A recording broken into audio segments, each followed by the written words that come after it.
Forza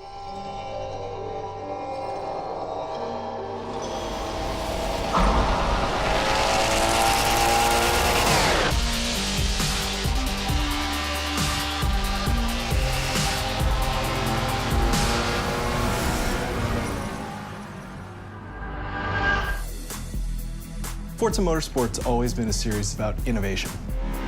We always want to push the racing genre, so we've made huge improvements because we want to get people excited about cars in general.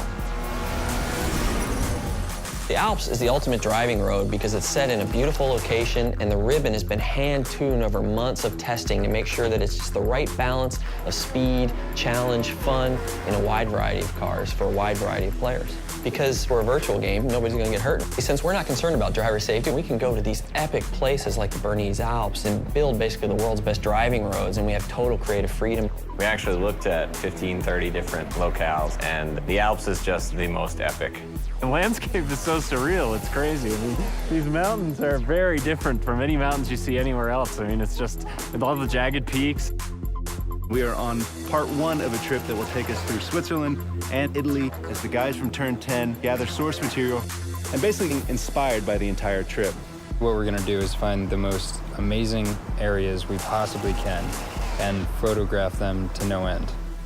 We took a really long elevator ride after a train ride and a long walk and another train ride. Took a while to get up here, but oh my God, it's worth it. Did you guys see the background and everything? Yeah.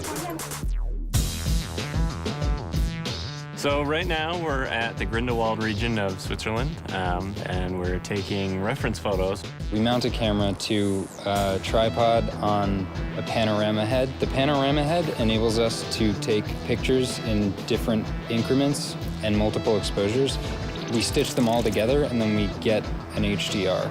An HDR is high dynamic range image. Each frame that we do at a multiple exposure. So when you stitch it all together later, you can slide through all the different exposures. So you can go from a very dark scene with a little pinpoint where the sun is all the way up to a very exposed image. And that way it gives us the full range to play with when we go to make our sky domes later. We have a pretty long production cycle, so it'll probably be about a year of full production once we get home. So we bring back all of our reference, we start modeling rough landscapes that existed there so they're fairly accurate, but we're not bound to recreate it perfectly as it exists because there isn't a track there. But we want it to be believable. It needs to fit with the other real racetracks in the game. So we create a whole backstory about how the Bernese Alps came to be. It started off as a ski resort, and roads were built for workers in the wintertime, and then this rich entrepreneur bought it and tried to build a racetrack there, but got shut down. So by creating this rich backstory, everything is there for a reason. It's believable. Fictional tracks are a chance for us to really showcase some of the graphical tech that we have in our game. We've redone our lighting engine, and this track in particular, with its very bright snow and blooming, really shows off what our graphics engine can do. The television can only represent basically one order of magnitude of brightness, from 0 to 255, black to white, whereas the human eye in the real world can see, I think, 7 orders of magnitude of brightness, and in the real world there exists far beyond that. The sun is infinitely brighter than a white piece of paper, but on a television screen they look the same.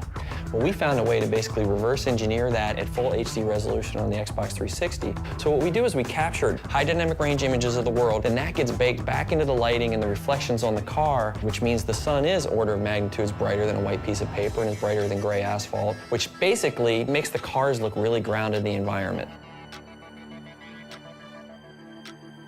We've traveled thousands of miles, we worked thousands of hours, and here it is, the Bernese Alps track in Forza 4.